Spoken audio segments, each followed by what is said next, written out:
2 million homes in California were identified as high risk due to wildfires, and the losses from wildfires have added up close to 5.1 billion over the last decade. Wildfires have become a common occurrence in California and resulted in the destruction of habitat, the death of animals, and the resetting of certain life cycles. Nearly 85% of wildland fires in the United States are caused by humans. Human activities such as have been the major cause of wildfires across the world. Last year, there was an incident in California where two electric companies, Pacific Gas and Electric and Southern California Edison, were involved in an incident where authorities believe that leaked electricity was the cause of hundreds of thousands of acres of land being destroyed. To this day, authorities are still finding ways to fix the damage caused by the fire started by these two companies. Car crashes are also another cause of human-related accidents that lead to wildfires. Car crashes can lead to sparks from the engine starting small, the very small spark causing a big fire. Firefighters in California have an immediate response system where as soon as a car crash is identified, they're the first responders to the scene. Smoking, unattended campfires, and fireworks are some other causes of wildfires that are caused by humans. A natural cause of wildfires is lightning storms. There are two types of lightning storms, hot and cold.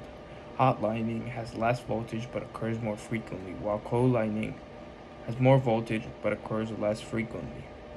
Hot lightning is the cause of wildfires as the storms have no rain, just dry lightning, and the frequency of the fire hitting the same spot starts.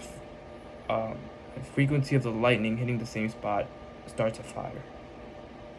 Even though wildfires started by lightning storms aren't as common as the ones caused by humans, the natural caused wildfires destroy much more land and have much more of a severe impact. Due to these causes, food, water, and shelter are negatively affected. Soil becomes destroyed, making nutrients rendering nutrients useless, while the water used by firefighters have a negative effect by eroding the soil. Trees and plants are destroyed, and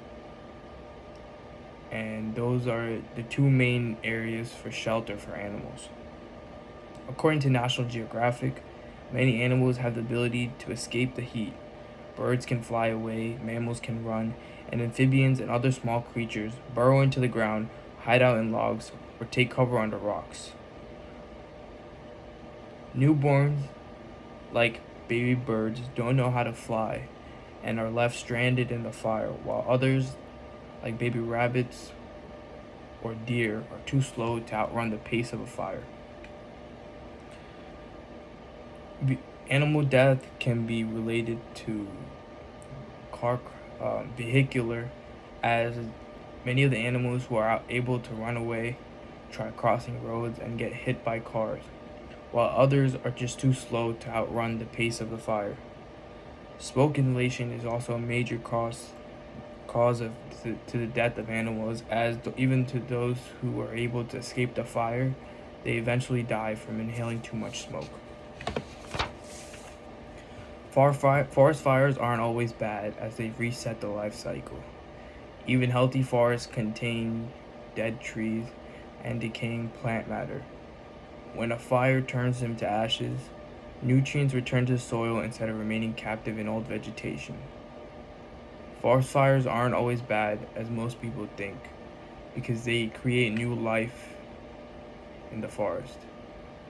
Nutrition is returned to soil from dead trees and decaying plants that would have otherwise been inactive and had no use. Wildfires also destroy insects that were causing diseases and stunting the growth, as they were brought in from a different environment and have a negative impact on on the ecosystem of the forest. Forest fires also increase diversity because it leads to the growth of old plants as well as new plants that are introduced into the area. Wildfires can be caused by many different aspects, but can have both positive and negative impacts to the ecosystem, as they destroy habitat, kill animals, but in the end, reset biodiversity.